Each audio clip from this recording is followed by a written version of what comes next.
Sulit untuk membantah kalau Paul Scholes adalah salah satu pemain terbaik sepanjang masa Manchester United. 718 penampilan, 155 gol, dan 25 gelar menjadi bukti betapa besar jasa pria yang sempat menjadi manajer Oldham Athletic ini. Tidak sedikit pesohor dunia sepak bola yang menaruh rasa hormat tinggi kepada Scholes. Segala pencapaian Scholes di level klub memang begitu sempurna. Sayangnya hal ini tidak menular ketika ia memperkuat tim nasional. Tidak ada prestasi yang bisa dibanggakan. Selain itu, Scholes juga hanya membuat 66 penampilan selama 7 tahun karirnya di timnas Inggris. Yang lebih mengejutkannya lagi, Scholes pensiun dari timnas ketika usianya masih 29 tahun. Beberapa waktu lalu, Scholes bercerita kepada BBC terkait keputusannya meninggalkan Inggris setelah Euro 2004. Adalah keputusan yang justru ia sesali. Ada perasaan bersalah ketika ia memutuskan untuk tidak lagi menerima panggilan negara dan hanya berjuang demi nama Manchester United. Karir Scholes bersama tim nasional dimulai pada laga persahabatan pada 1997 melawan Afrika Selatan.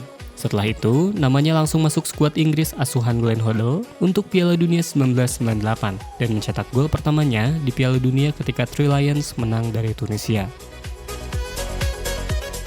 Scholes adalah bagian dari timnas Inggris yang disebut memiliki generasi emas. Selain dia, ada nama John Terry, Rio Ferdinand, David Beckham, Michael Owen, dan duet Steven Gerrard dan Frank Lampard yang saat itu menghiasi skuad nasional Inggris. Sayangnya tidak ada satupun yang bisa memberikan prestasi hingga mereka pensiun satu persatu. Keputusan untuk pensiun merupakan hak bagi masing-masing pesepak bola. Namun, pensiunnya Scholes saat itu memang tergolong mengejutkan. Selain usianya yang belum terlalu tua, kontribusinya di level klub sangatlah besar dan seharusnya bisa berguna juga bagi tim nasional.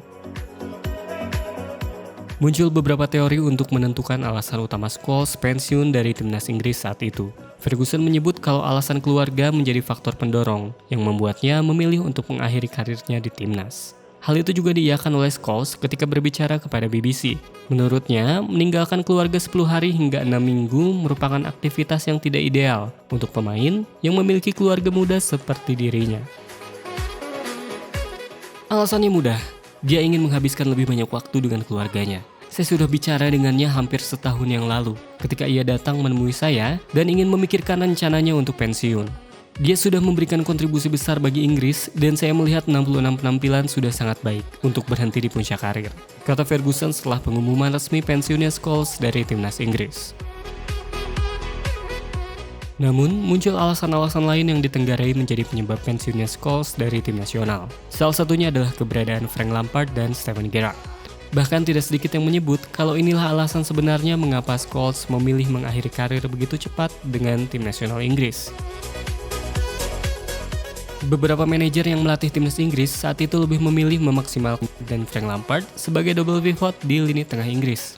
Scholes kemudian lebih dimaksimalkan sebagai pemain sayap di sebelah kiri. Apes bagi dirinya. Di saat duet Lampard-Gerrard tidak sebagus yang orang kira, Scholes juga jarang dilirik untuk menggantikan salah satu di antara keduanya.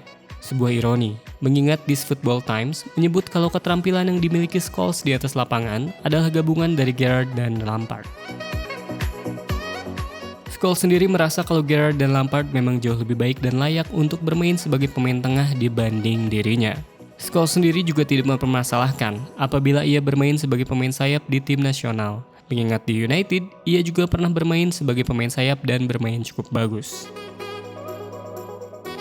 Dalam bukunya, My Story, Scholes justru menyinggung soal kepentingan pribadi yang membuat Inggris tidak pernah sukses di dunia sepak bola internasional sejak Piala Dunia 1966. Faktor inilah yang berperan besar ketimbang meributkan siapa yang cocok bermain di tengah antara dia, Gerrard, dan Lampard. Saya muak. Ketika Anda datang ke tim, Anda ingin menjadi bagian dan bermain baik untuk tim. Akan tetapi, ada individu yang lebih memilih mengejar kejayaan pribadi. Ini masalah besar pemain Inggris, yang kebanyakan dari mereka terlalu egois, kata Scholes dalam bukunya. Di tengah rasa kesalnya kepada rekan setimnya yang dianggap mementingkan kepentingan pribadi, Scholes sebenarnya masih menyimpan rindu untuk kembali memakai seragam tim nasional. Sayangnya, ketika kesempatan itu terbuka, justru Scholes yang menyia-nyiakannya. Ia menolak 2 panggilan dari Steve McClaren pada 2006. Ketika kursi kepelatihan sudah pindah ke tangan Fabio Capello, ia juga menolak tawaran untuk kembali. Padahal saat itu ia tampil baik bersama United sepanjang musim 2009-2010. Tawaran dari Steve dan Capello mempertegas kalau tenaga Scholes diperlukan oleh negaranya. Dua manajer ini ingin lini depannya dimanjakan dengan umpan-umpan panjang elegan yang sering ia tampilkan di Manchester United.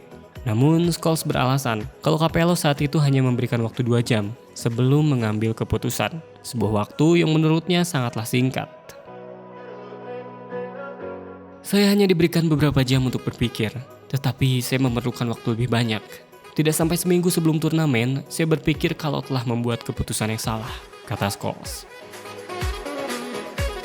Scholes mengajarkan kita semua untuk tidak gegabah dalam mengambil keputusan ketika dihadapkan oleh dua pilihan. Sayangnya, Scholes justru termakan egonya sendiri.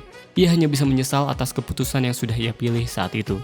Jika dia bisa dengan jernih berpikir selama 2 jam dan tidak mengedepankan egonya, ia mungkin akan kembali ke tim nasional, setidaknya untuk 1 turnamen lagi.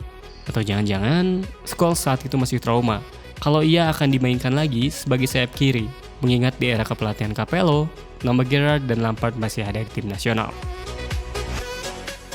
Entahlah, yang pasti Scholes sendiri seperti sudah capek terus dikait-kaitkan dengan kedua pemain ini ketika membahas karirnya bersama tim nasional.